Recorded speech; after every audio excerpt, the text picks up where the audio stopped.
Hi, I'm making another quick video today about the coronavirus pandemic because yesterday I covered a little bit about what's happening in our brains when everybody's descending into kind of mass panic buying, the repercussions of having to stay at home, having kids at home, social isolation, and all of that. It's causing people to freeze up around the danger or the perceived danger of coronavirus. And we're not really helping ourselves out by watching the news all the time. And today I would just like to also reflect on what happens then with our brains when we're in this kind of fear, this anxiety, this panic, is we've dropped into survival mode. It's our amygdala trying to keep us trying to keep us safe, essentially. But it's a bit misplaced because for most of us right now, we already are safe. Most of us are still living in homes, got the family around us, we still have some money in the bank, we still got food on the table. Most of us are not sick. Most of us are not really even at risk of being sick, although we all are taking protective measures to reduce contagion of the coronavirus. But when we're in this kind of emergency mode, it's kind of scarcity mode, and it doesn't allow us to really reflect on anything that might be going right for us or anything that's not actually a problem in this moment. So most of the fear that we have is actually anxiety. It's fear for the future. It's fear for things that may happen down the track, even for people who aren't working at the moment, for people who've got the kids at home, for people who have family members, for example, who might be more at risk, who are in hospital or who are very elderly or very young or sick in other ways. We're worrying about what's going to happen to them down the track.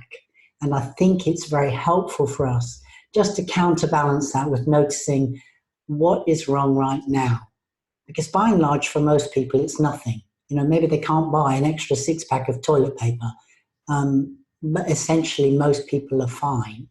And even the social isolation aspect, really, if people have to work from home for a little while, our connectivity is so good via the internet and phone that really we still have access to the communication that we need, both at work and in an emotional support and family context.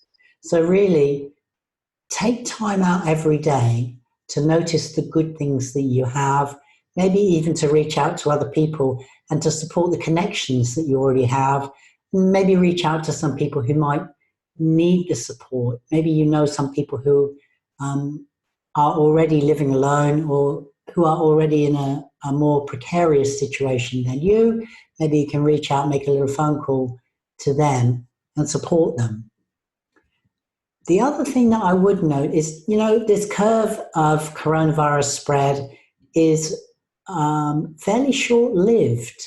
And although the peak might be quite high, it's not looking at the moment like it's going to last very long. We are seeing a die out after a period. And so some of the restrictions in some places are already being lifted, for example, in China. And so it's not really helping us to catastrophize and wonder what's going to happen to us in 6 months' time, because probably quite shortly things will return to normal and we will resume lives.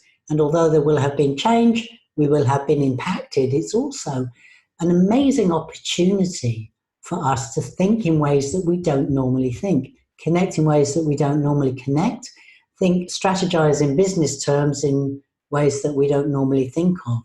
Inside every obstacle that we're facing here is an opportunity for growth. It's an opportunity for expanded thinking, for more creative solutions. And so many of the really big corporations that we know, in fact, emerged in times of depression, when the markets were collapsed and, there wasn't very much money around. This is when great ideas come. And if we extend our minds to thinking about these strategies to deal with the obstacles that we face today or we think we'll be facing very shortly, then it is demanding of us more creativity than we would normally tip in.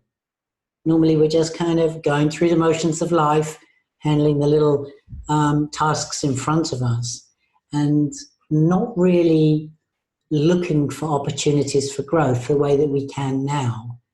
And I think this applies in the financial area, in business, it applies in within our families, our education system, our wider connections with the community, and how we would like to offer our resources and share our resources or pool resources with other people.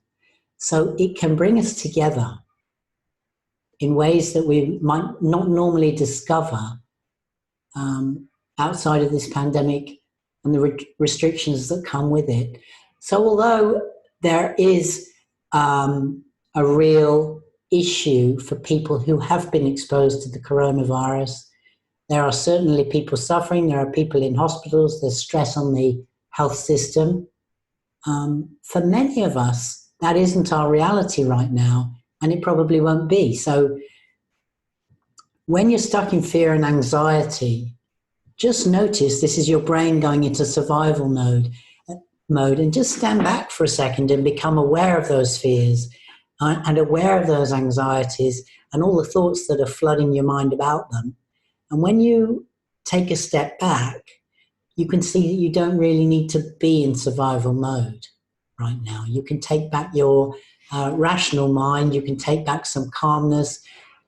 If it supports you to meditate, I would strongly encourage meditation because it rests us back in the present moment. And in the present moment, for most of us, there isn't really a problem. So try and step back from your fear, notice that you're in survival mode, and notice that you can operate at a different level, even when you are in fear and anxiety. So support your mind, calm your mind. Don't indulge too much in social media and social commentary on the coronavirus. Just look at the facts. Look at what's really happening for you now. Take care of the people in your life and just breathe. Keep breathing. Take stock.